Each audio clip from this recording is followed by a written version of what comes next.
on behalf of our library staff, the City of Anderson Parks Department, and the Children's Bureau of Madison County, we want to thank you guys for coming and welcome to our Penguins at the Park program with Newport Aquarium's Wave Foundation. If you have any questions about library information or the Parks Department, our staff is here. But we just wanted to thank you, and I'm going to turn it over to our friends at Newport, Nick and Ryan. We are going to be learning all about one of the coolest animals on the entire planet, one straight from the southern hemisphere. Our penguin here is an African penguin. This that Ryan is holding is actually a real African penguin egg. So it looks a lot like a chicken egg. It's about the same size, a little bit bigger. Our African penguin friend is actually only slightly larger than a chicken. Whereas the other egg that Ryan is holding is from a king penguin. Her beak, remember how we were saying her beak is made of keratin like our fingernails? So if you look really closely at your fingernails, there's kind of ridges on it. There's little tiny bumps. And the reason that penguin beaks grow like this with all those little tiny bumps is because it's made of the same stuff as our fingernails. The reason the beak is so big is it helps them catch food. So these birds, they cannot chew food. They don't have teeth. Instead, the inside of their mouth has a bunch of little spikes that grip under fish scales and pull down the entire fish. Now, for our friends at the aquarium, we feed them mostly just herring. So penguins got really good at a certain process that allows them to clear the way for extra food, for extra energy. So penguins are known for their ability to poop every 10 to 15 minutes. Second of all, they poop a lot. And guess what their poop smells like? It smells like fish. Rotting fish. Why do African penguins have spots on their belly? That is such a good question. So, I'm going to answer this in two parts.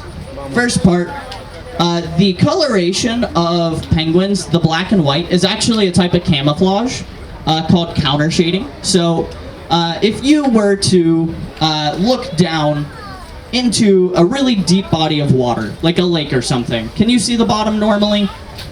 No. It's because the bottom is dark, it kind of is a little bit dirty. So the bottom is going to be a bit darker, so this black back, especially in the ocean where it's super, super deep and dark, the black back blends in really well with the bottom. So in any animal, like a leopard seal that's swimming above them, it's a little bit harder to see. Now for the belly, the white belly, that's going to be if they're swimming up higher. That's going to kind of blend in with the white, the brightness of the top of the ocean, so the sun. How fast can penguins swim? So, African penguins here are able to swim about 10 to 15 miles per hour in the water. So, that's probably like just kind of like driving through the park here at a slower pace. But the fastest penguin, the Gentoo penguin, is actually able to swim at speeds of 22.5 miles per hour, which, to put that into perspective, Michael Phelps maxed at like 8 to 10. So that's the fastest human swimmer ever to live, and a penguin could lap him multiple times in a pool. The bigger penguins can swim deeper than the smaller penguins, but the emperor penguin is able to swim down depths of, last I read, it was somewhere around like 500 meters, which is like 1,500 feet. So that's basically a mile down. That's really deep. And they can stay under for about 20 to 30 minutes on one breath. Ooh, how come they have pink around their eyes? So, great observation. Our penguin friend here has pink around the eye because that is her armpit. Penguins are not able to sweat, and on a hot day like this, it's important to let heat release from their body, and they are covered in feathers that make sure that heat cannot release. That's how they stay warm. So they have two spots that are able to release heat, kind of like our armpits, how we get sweaty there. And that is their feet and that spot above their eyes. So we can actually take a look at that spot and tell how hot she is.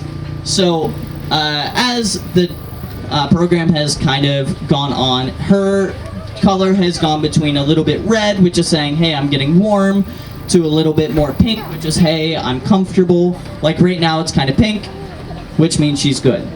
Yes, this penguin can get too cold. If it were to be in the winter here in Indiana, this penguin would die. It cannot survive an Indiana winter because it gets too cold and too snowy. This type of penguin is a warm weather penguin that lives in Africa. So she lives on the beach and prefers it like 60 to 80 degrees. She gets pretty unhappy if it's below 50. She can tolerate down to about 30 to 40, colder than that, and that's not good. On the other side, hotter than like 100, and that's not good either. We always cap it at like 85-ish, just for safety, but that is one weird thing about this type of penguin. In fact, there's actually more types of penguins that live in warm areas than types of penguins that live in cold areas. So, more penguins like the warm than the cold. For African penguins, they will lay 1 to 2 eggs at a time. If they lay their eggs really early in the season, they may get lucky and get a second 1 to 2, but it is 1 to 2 at a time always. And then they will take care of those chicks for about 6 months until those chicks have their waterproof feathers, and then at that point the chicks are ready to go on their own. How old can penguins get? So normally about 10 to 15.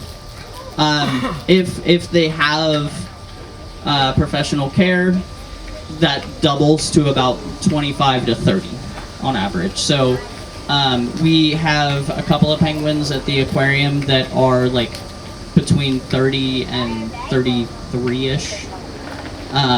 So yeah, they can get up there. It's impressive. Do they keep their eggs on their feet like happy feet? So that is what emperor penguins, king penguins, so the penguins that are going to be like in cold, icy areas, that's how they take care of their eggs, and that's to keep the egg up off of the cold ground. That way the egg doesn't get too cold. For an African penguin, that would actually make it too hot if they kept it up off the ground. Also, one main difference between a cold weather and a hot weather penguin, and warm, not really hot, but warm weather penguin, is that cold weather penguins have pants on and warm weather penguins have shorts on. Weird statement, I know, but this stuffed animal is a bad example, but you'll just have to trust me. So the ankles of warm weather penguins do not have feathers on them, whereas for a cold weather penguin, like an emperor penguin, their feathers actually go all the way down and cover their feet to make sure that they are staying as warm as possible in those bitter winters. So with that, they kind of have a sack that goes over an egg to protect it, so they don't really have... An African penguin doesn't have an ability to hold it on their feet like an emperor penguin would. So for all penguins, it's actually both parents take care of them.